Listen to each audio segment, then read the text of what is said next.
മഹാരാഷ്ട്രയിൽ തെരഞ്ഞെടുപ്പ് കമ്മീഷന്റെ അന്തിമ കണക്കുകൾ പുറത്ത്. അവസാനഘട്ട തെരഞ്ഞെടുപ്പിൽ സംസ്ഥാനം 61.3% പോളിംഗ് രേഖപ്പെടുത്തി.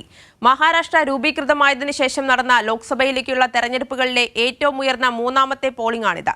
അതേസമയം മഹാരാഷ്ട്രയിലെ 13 ലോക്സഭാ മണ്ഡലങ്ങളിലേക്ക് നടന്ന അവസാനഘട്ട വോട്ടെടുപ്പിൽ പോളിംഗ് 54.33% ഉയർന്നതായി പുതിയ കണക്കുകൾ. മഹാരാഷ്ട്രയിലെ 48 ലോക്സഭാ സീറ്റുകളിലേക്ക് 5 ഘട്ടങ്ങളിലായി നടന്ന തെരഞ്ഞെടുപ്പിൽ മൊത്തത്തിൽ 61.3% പോളിംഗ് രേഖപ്പെടുത്തിയതായി കണക്കുകൾ പുറത്ത്.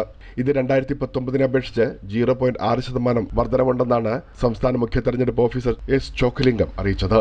സംസ്ഥാനം രൂപീകൃതമായതിനു ശേഷം മഹാരാഷ്ട്രയിൽ നടന്ന ലോക്സഭയിലേക്കുള്ള തെരഞ്ഞെടുപ്പുകളിലെ ഏറ്റവും ഉയർന്ന മൂന്നാമത്തെ പോളിംഗാണിത്. 1967 ഏറ്റവും ഉയർന്ന പോളിംഗ് 64.8%, 1984 61.75%. അതേസമയം മഹാരാഷ്ട്രയിലെ 13 ലോക്സഭാ മണ്ഡലങ്ങളിലേക്ക് നടന്ന അവസാനഘട്ട വോട്ടെടുപ്പിൽ പോളിംഗ് 54.33% രേഖപ്പെടുത്തി. തെരഞ്ഞെടുപ്പ് കമ്മീഷന്റെ അന്തിമ കണക്കുകളാണിത്. തെരഞ്ഞെടുപ്പ് ദിവസം 6 മണി വരെയുള്ള കണക്കുകളിൽ 48.88% പോളിംഗാണ് രേഖപ്പെടുത്തിയിരുന്നത്.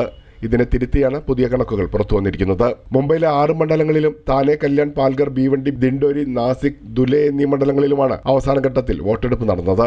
മുംബൈയിൽ ബോളിവുഡ് താരങ്ങളും മഷിപുരട്ടി വോട്ടുത്സവത്തെ ആഘോഷമാക്കി. മുംബൈയിലെ 6 ലോക്സഭാ മണ്ഡലങ്ങളിൽ രേഖപ്പെടുത്തിയ ശരാശരി പോളിംഗ് 52.27%. 2019 തെരഞ്ഞെടുപ്പിൽ മുംബൈയിലെ പോളിംഗ് 55.38%. നാസിക് ജില്ലയിലെ ദിൻഡോരി മണ്ഡലത്തിലാണ് ഏറ്റവും കൂടുതൽ പോളിംഗ് രേഖപ്പെടുത്തിയത്, 62.66%. മുഖ്യമന്ത്രി ഏക്നാഥ് ഷിൻഡെയുടെ മകൻ ശ്രീകാന്ത് മത്സരിച്ച കല്യാണിലാണ് ഏറ്റവും കുറഞ്ഞ പോളിംഗ്, 47.8%. മുംബൈയിൽ 54% പോളിംഗ് നടന്നതാണ് അന്തിമ കണക്കുകൾ. ഇന്ത്യയിലെ ഏറ്റവും സമ്പന്നരായ വ്യവസായികളുടെ ആസ്ഥാനമായ മുംബൈ സൗത്ത് മണ്ഡലത്തിൽ ഏറ്റവും കുറഞ്ഞ പോളിംഗ് രേഖപ്പെടുത്തി, 50%.